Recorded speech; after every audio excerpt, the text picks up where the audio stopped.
and welcome to the Pig and Whistle Tales from Azeroth. As always here at the Pig and Whistle Inn in Stormwind, I go for a variety of subjects with regards to World of Warcraft. So grab a bottle or a pint, sit back and enjoy. Today we're going to be going over Dragonflight and more specifically the PvP side of it.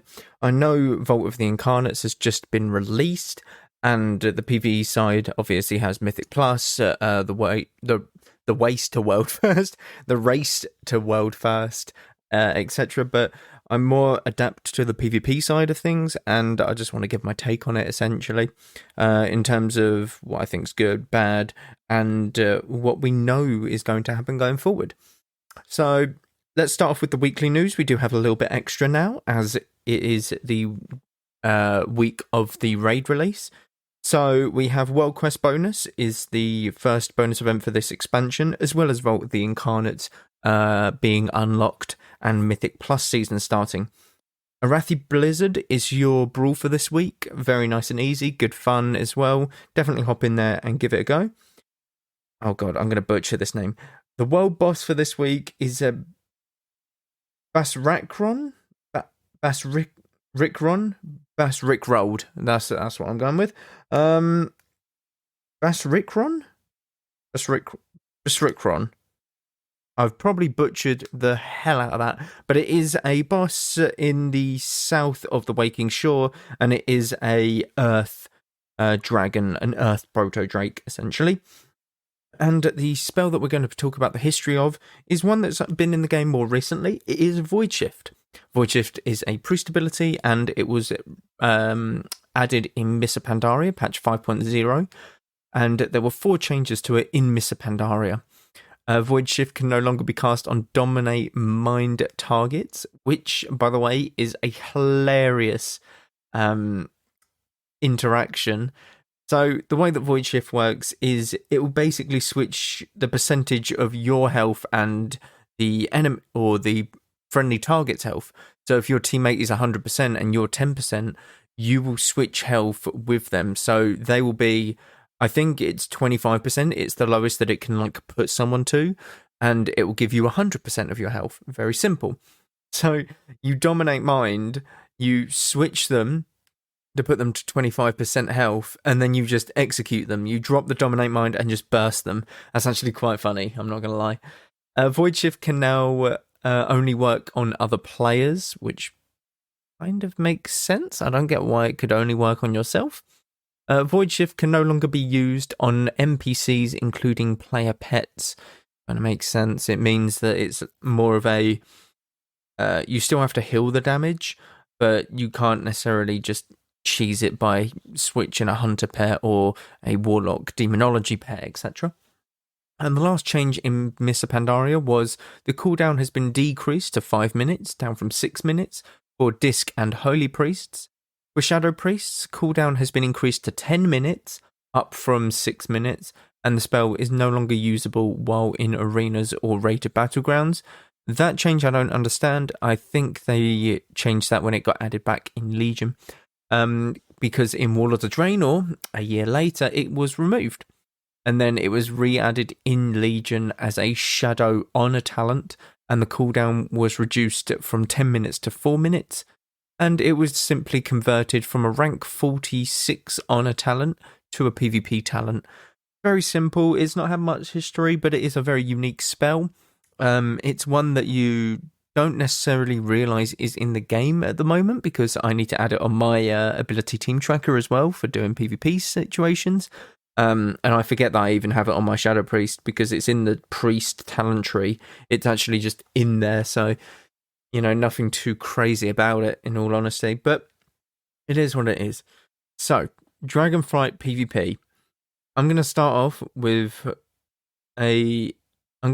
in a place that everyone will probably agree with me. Well, not everyone, probably people who would play this class. Warlocks.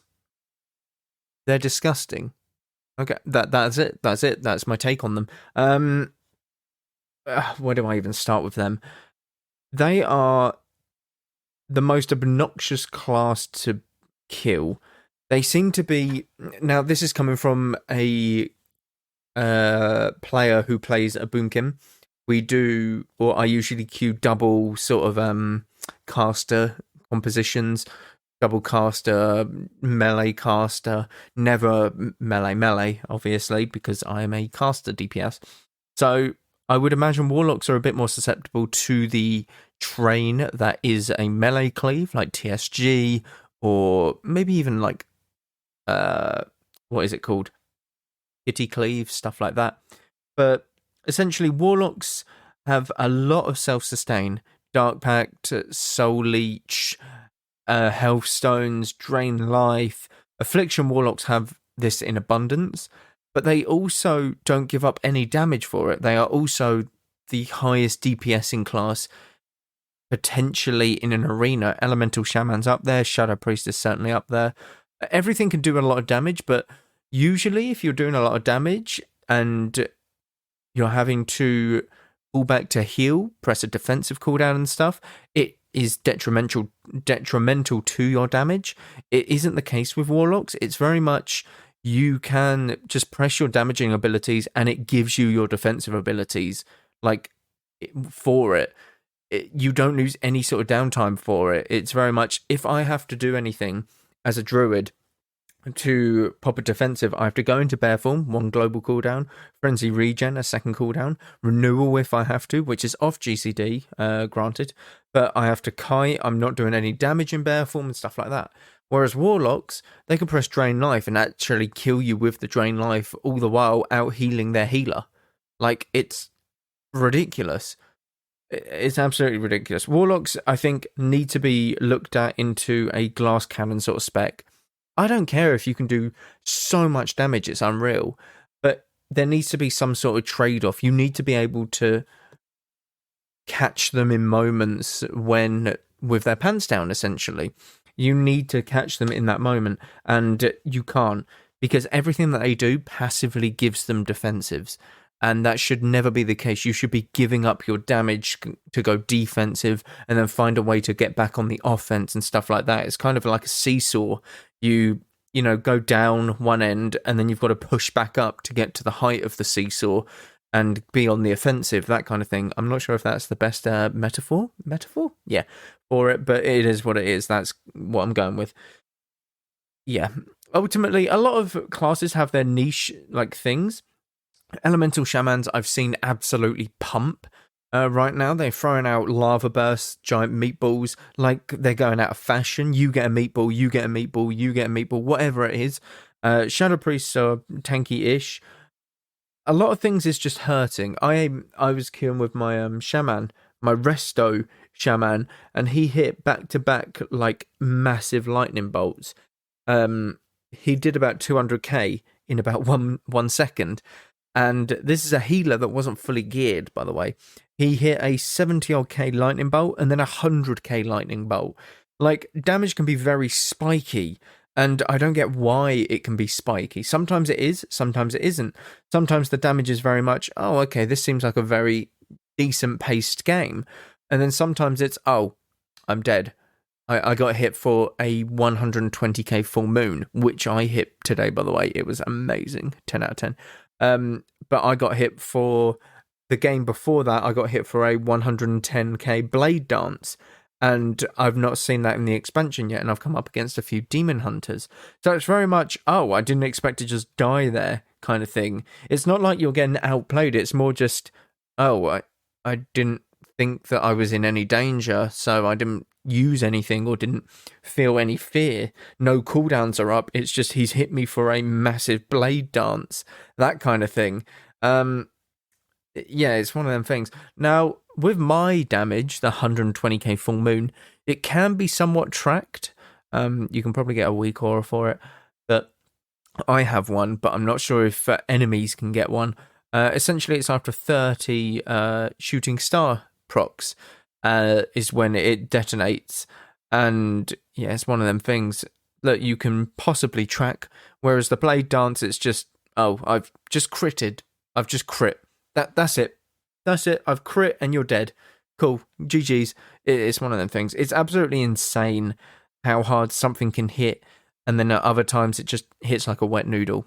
That I'm not too keen. I would like some consistency in the damage that is being done in Dragonflight. It feels very much like Season 1 Shadowlands, where everything was just one-shot. Rogues reigned supreme. They were just one-shotting everything. It's very bursty at times, but at the same time, it isn't. I really don't know how to elaborate on that further. Let's look at Battlegrounds. Now, Battlegrounds are actually really enjoyable. I'm really enjoying Battlegrounds, purely on the basis that any honor that I earn in there is actually going to be very useful. So, honor that I earn in Shadowlands, I was like, oh, well, it's not really going to be useful. I'm going to use it to buy marks of honor, and that's about it. I will have to, like, upgrade my gear with it, but I really don't want to. It's boring losing like 5 battlegrounds in a row just to get 2,000 honor and then upgrade one piece of gear twice. And then you've got to like upgrade, how many pieces of gear do you have? 10, 11, however many you've got, like several times each. So the amount of battlegrounds that you have to do to earn honor, it was just a massive grind. Whereas I can go into a battleground now and just enjoy myself. Even when leveling, it's just, oh, if I've got 5k honor, I've nearly got enough honor to just buy everything that I need from the PvP vendor. I literally just dinged a level 70 monk and I need 3 pieces of gear for it to be fully geared. I had about 5k honor and about 1,200 of the coins that you can get from World PvP. I bought 2 pieces with the coins, and I bought the rest with my honor. It's absolutely insane how good like the honor gain is, and how good it feels to have that sort of honor gain. But yeah, it's one of them things. They're just feeling really good. I'm not too sure if it's because of the expansion, but a lot of the alliance groups that I'm getting into are really competent. I've not seen it in my entirety of playing World of Warcraft, I'm not going to lie. Usually when you look at Battlegrounds, this can be for both Horde and Alliance, you might think that you've got the worst team, but for Alliance, for me, has always been the worst of the PvP factions.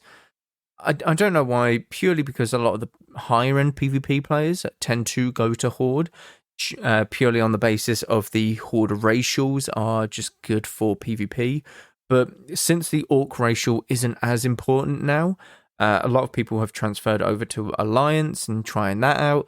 And essentially, it kind of shows that a lot of PvP players have gone to Alliance, because since the start of Dragonflight, it's been very smooth, all of the battlegrounds in the game, essentially. I think I've lost 10% of the games that I've played, battlegrounds-wise, and I've done about...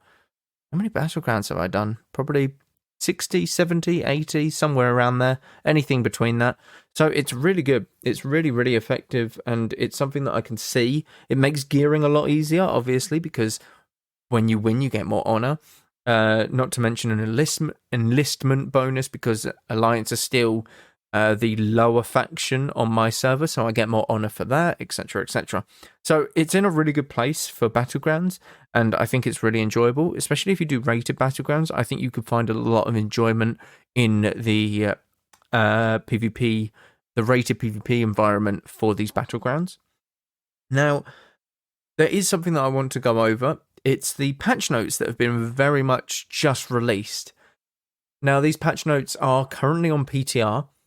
It's for patch 10.0.5. This is the next patch that we will be getting. So, along with the trading post, which the trading post is going to be great because you can get cosmetics, you just by doing loads of random stuff in the world of Warcraft, essentially. So, new feature, trading post. A new feature is making its way to World of Warcraft, the trading post. Complete monthly activities to earn currency towards decking out your characters in cosmetic, transmogs, pets, and mounts. With new items and activities introduced every month, a set of traders will be moving their wares into the capital cities of Stormwind and Orgrimmar. You'll find T&W just outside of the Mage District in Stormwind, and Zenshiri trading post next to Gromosh Hold in Orgrimmar. To obtain these unique items, you will need to acquire a new account-wide currency. Account-wide currency. That's incredible. Holy shit. That is... Massive W there. Holy shit. Called Trader's Tender. This can be earned in 2 ways. Automatically, each month, just by logging in and heading to the trading post, you can collect 500 Trader's Tender every month from a chest called the Collector's Cache. Very good. By completing monthly activities in the Traveler's Log, a monthly set of activities provided for the opportunity to earn up to 500 additional Trader's Tender. The final tender's amount are subject to change. We'll be iterating this new feature as we test on the PTR. Very good, massive W. Traders thing, absolute W. It's absolutely amazing from what I've seen.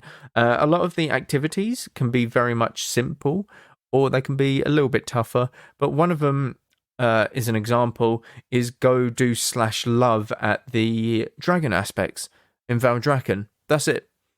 That's one of the activities. It can span from that to fishing something up in Eastern Plaguelands, most likely. It can be anything. It can be absolutely anything, which is what I love, because it can show the entirety of World of Warcraft, and it can show you places that you wouldn't necessarily go. And while you're doing that, you're earning stuff for your character cosmetic-wise, which is absolutely amazing. Really big W for Blizzard there. So I'm not going to go over all of these. This will take me such a long time. But what we got in terms of a 10.0.5 Dragonflight development is loads of changes.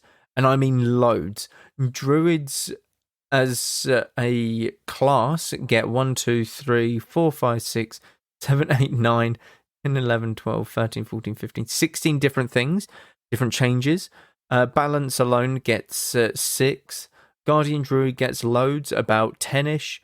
Feral Druid gets loads as well, about 10.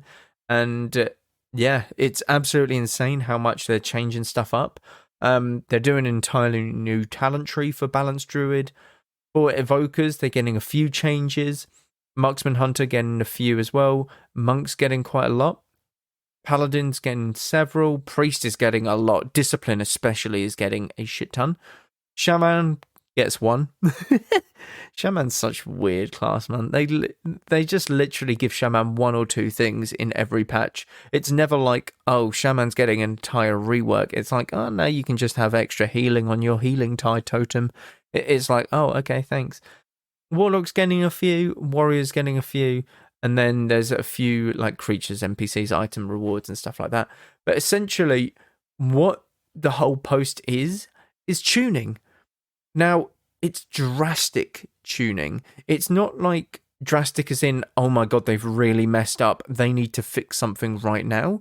It's, yeah, we'll just change stuff. We'll change stuff in a big way, hopefully so that can impact the game in a positive way.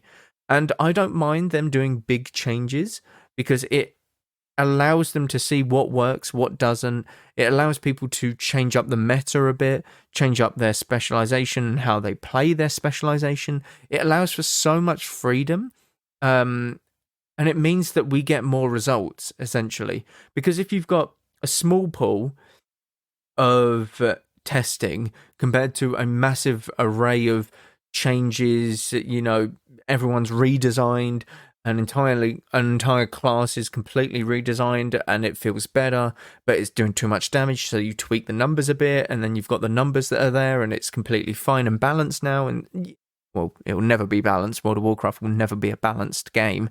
It's an MMO. No MMO is balanced. No game is ever balanced. It's one of them things. No competitive game is ever balanced. I will say that. Yeah, essentially, you're looking at better data. It might not be great for like a month or two. It might be absolutely awful for your class. You might think, what the hell am I even doing playing this? But then a month later, they might change your class and just give you 100% damage increases on everything. And it's like, oh, I actually love playing this class again all of a sudden. And I don't mind them doing these big changes, because it's very, very healthy for the game. It's constantly changing it up. That's what everyone loved about Legion, by the way, because Legion was constantly changing with patches rolling out every couple months. It meant that people are getting new gear, more power spikes. The numbers were chopping and changing a little bit and stuff like that. It's very good and very healthy for the game to be doing these changes. Now, whether or not these changes will be good is yet to see. They're obviously on the PTR, so they can tweak numbers. They're still looking at changing talent trees, which I'm really surprised about. So everyone has their talent trees now. And we all thought, oh, that'll be good. That'll be until next expansion. They won't change anything now. No. Druids are literally getting a brand new talent tree, a new redesign, which is incredible. For the very first patch of a new expansion that just brought out these talent trees, that is incredibly good because it shows that they can go back on what they've done and actually just change it and be like, yeah, this was absolutely awful. Let's put this here instead. Let's try this instead. And I'm all for it. It might not be the best. They might be awful, but they are willing to change it. And that is very good. That gives me a lot of hope for the game going forward. It tells me that they're learning from the mistakes that they've made in the past through Battle for Azeroth, through Shadowlands, and because they've usually stuck with stuff going through. Because with Battle for Azeroth, it was always, oh yeah, we'll stick with the Azerite gear, we'll make it a bit better and stuff. Or it's always, oh yeah, now you get a power for your Heart of Azeroth. Or, oh yeah, we've got to stick with the Soul Ash, you've got to earn your legendaries. And, you know, if you miss your week in Torghast, then essentially you're behind on your legendaries. But they opened that up towards the end of Shadowlands, which means that it was a sort of growing pain almost. And to see this in a very first patch of an expansion, not even a major patch, this is a mid-season patch, is absolutely incredible. And I can't get over how good this is. It is a massive W for Blizzard as well. Even though the changes might not be a W, it's a very good, it's good to see from a player perspective that a lot of things will get switched up. But that is it for this week. Thank you all very much for listening. As always, do check out the Patreon down below for some ad-free content, as well as check out the YouTube and Twitch. Constant stuff happening over there on Wednesdays and Sundays and anything in between. Thank you all very much for listening, and go with Valor, friend. Goodbye all.